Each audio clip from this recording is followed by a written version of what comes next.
Today we're making this easy bread machine recipe. This is bread machine buttermilk instant potato bread. Welcome y'all to Robin on the Farm. Today I have another really easy bread machine recipe for you to try.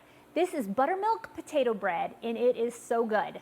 This one's super simple because it uses instant potatoes. You don't have to make them into mashed potatoes or anything like that. So this is a really good, easy beginner recipe. I'm going to use my Zojireshi bread machine. I love this bread machine. It has the double paddles, so it mixes and kneads everything so nicely. But you can use any bread machine that you have. I have made this bread in lots of different bread machines, and it turns out great.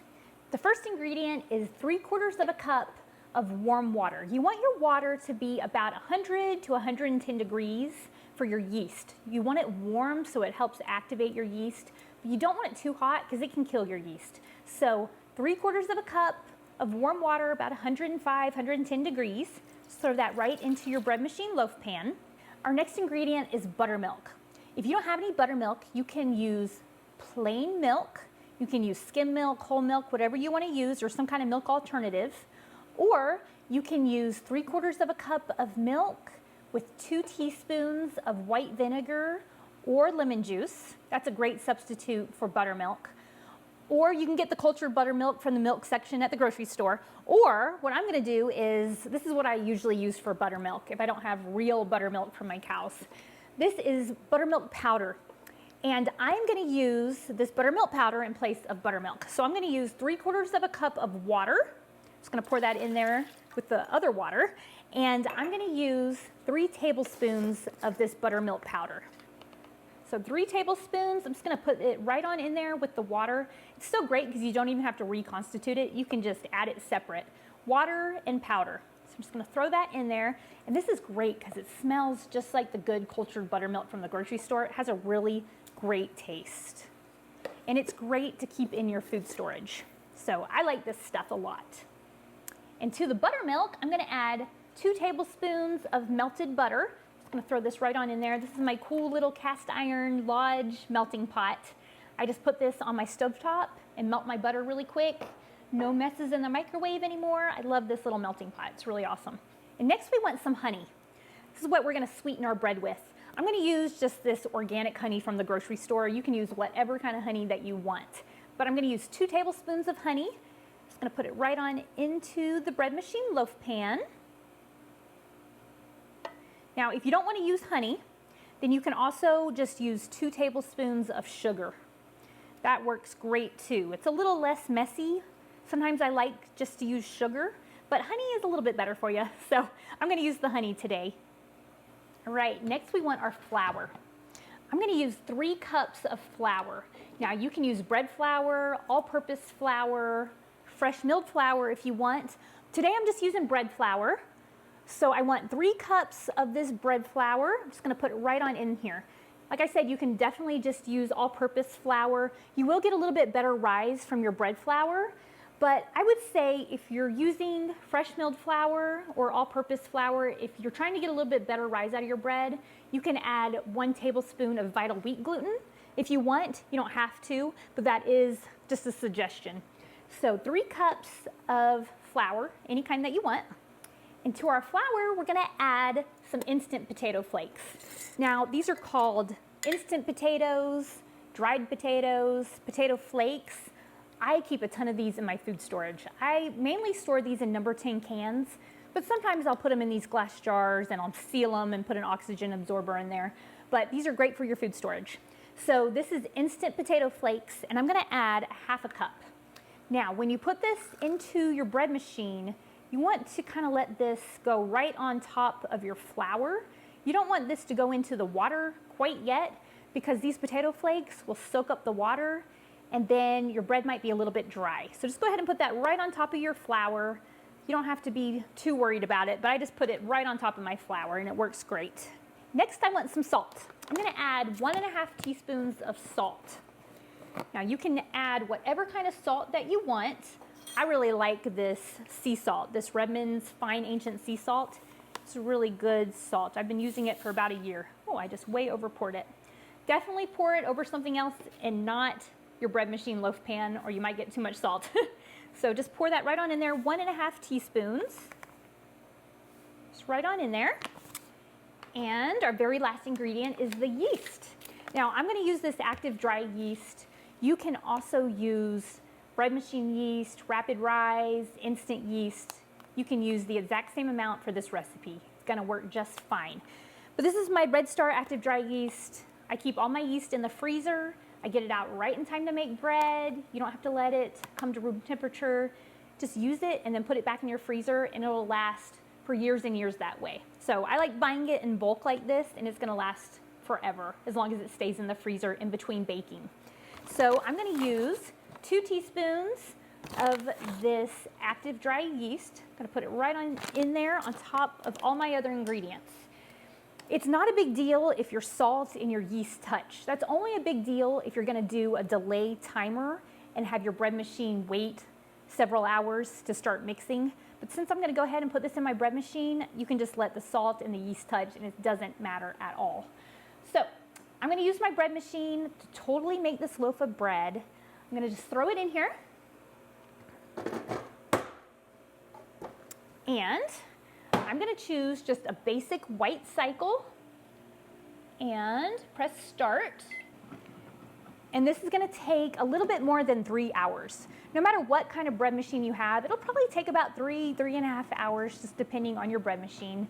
But the most important part of using your bread machine is checking on your ball of dough just a few minutes into the cycle. You wanna make sure that your ball of dough has come together really well.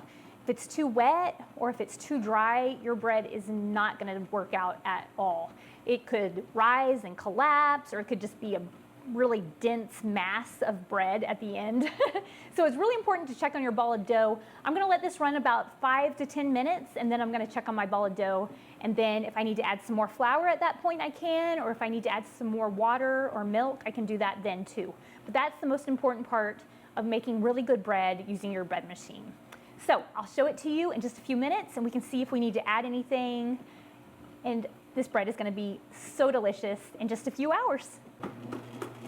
All right, it's been about 5 minutes and it's time to check on my ball of dough. So this is what I like to do. I like to bring a rubber spatula and just kind of scoop off all those ingredients that are kind of stuck around the edges. All right, now the ball of dough, ooh, it feels good. You want to touch it and make sure it's not too sticky. You want it to be a little bit tacky, not dry feeling. But this ball of dough is looking really good. You can see that it's not too wet. It's not sticking to the sides or to the bottom of the bread machine loaf pan. So that's a great sign. And as it continues to knead, it's going to get even smoother and shinier. And that just lets you know that it's not too wet, not too dry, and it looks perfect. So now that I've checked on the ball of dough, now I can confidently shut my bread machine lid and know that my bread is going to turn out great. Our easy bread machine potato flake bread is ready.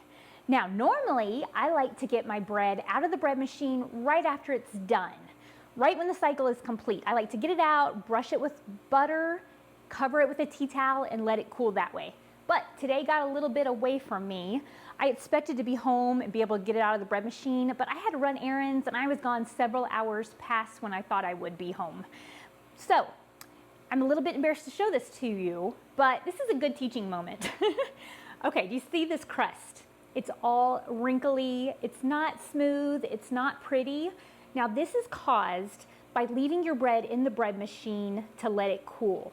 As it cools in the bread machine, then condensation rises, gets trapped in the crust, causes your crust to shrink and to wrinkle just like this.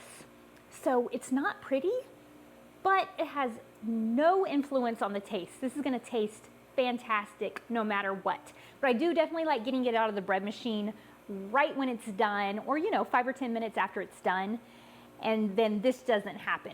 But this is okay. This is homemade bread, and normally my family would just eat it and nobody would care or say anything about it, but I'm having to show it to you, so that's why I'm a little bit embarrassed about it, but it's totally fine. So this is what can happen if you're not home, if you're gonna set your bread machine to make your bread before you get home from work or something. It could look like this when you get home. That's good to know. But my bread has been cooling in the bread machine, and I am still gonna go ahead and rub some butter on it.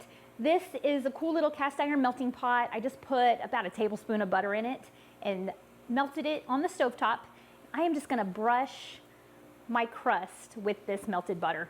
I just like the flavor of the melted butter on my crust. Gives you that softer crust, gives you that pretty shine, and I just like it. And my bread is pretty cool already because, like I said, I've been gone several hours past when I thought I would be home. So I'm gonna go ahead and cut into this bread. I'll take a look at it. It looks really good. My crust probably got a little bit darker than I had intended. I usually set it to a light crust, but just because it cooled in the bread machine, it got a little bit darker, but it still looks great. So I'm gonna go ahead and cut into this bread. It's nice and soft. You can tell it's not too dense. This is really good bread. I love using potato flakes on my bread because it does give you a softer, lighter, fluffier bread. This looks good. We're gonna have BLTs for dinner tonight, and so that's why I needed to make this basic loaf of buttermilk bread. This looks fantastic. Oh, look at that. It's light, fluffy. It smells so good. Oh, I can smell the little bit of tang from the buttermilk, and I like that. Okay, these are gonna be fantastic. I'm gonna take a little bite of the heel because I always like to try the heel. It's nice and soft. It's a nice classic loaf of bread machine bread. I think it's so good. This is gonna be so good with our BLTs tonight. So I'm so glad that I made this. I have lots of other bread machine recipes on my channel. Check those out. I will leave the recipe for this bread machine buttermilk potato bread down in the description. You can print out the recipe, you can share it with everyone, and please come back next time. Thank you so much for being here with me on Robin on the Farm. I will see you next time. Robin's in the kitchen, dough beneath her hands, wheat from the fields and eggs from her land. Sunlight through the window, a warm golden glow. She's working hard to make that dough. With flour on her apron, loving each need, ground wheat fresh, sowing her seed. The smell of fresh bread rises in the air. Simple life without a care. In Robin's kitchen, dreams come alive, each loaf of bread.